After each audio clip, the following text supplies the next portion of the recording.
Hello বন্ধুরা, আমার খাওয়া দাওয়া চ্যানেলে তোমাদের সবাইকে ওয়েলকাম। আজকে পাবদা মাছের একটা বেগুন দিয়ে রেসিপি শেয়ার করব। পাবদা মাছগুলো ভালো করে ধুয়ে বেছে নিয়ে নুন হলুদ মাখিয়ে নিয়েছি।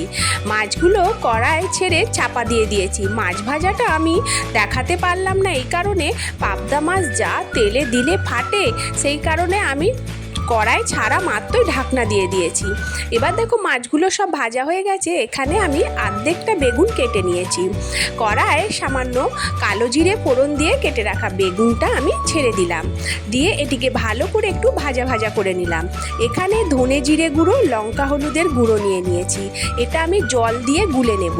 এরপর ওই কড়াই ভাজা বেগুনটার মধ্যে আমি এই মশলাটা জলে গুলে দিয়ে দিলাম। দিয়ে একটু মশলাটাকে নেড়ে চেড়ে কষিয়ে নেব, কারণ ধনে জিরের একটা গন্ধ আছে কাঁচা, সেটা চলে যাবে।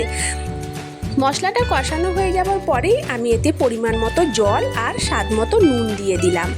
দিয়ে এতে ভেজে রাখা মাছটা দিয়ে দেব, জলটা একটু ফুটে গেলেই। আর হ্যাঁ বন্ধুরা, তোমরা কে কোথা থেকে আমার ভিডিওগুলো দেখছো অবশ্যই কমেন্ট করো, তবেই তো আমি জানবো যে আমার এই ভিডিওগুলো তোমাদের ভালো লাগছে দেখতে। আর যারা এখনও আমার চ্যানেলটিকে সাবস্ক্রাইব করোনি, তারা চ্যানেলটা সাবস্ক্রাইব করে দেবে। এবার দেখো আমার পাবদা মাছ বেগুন দিয়ে ঝোল রেডি। এটা অসাধারণ খেতে লাগে, তোমরা জানিও কিন্তু।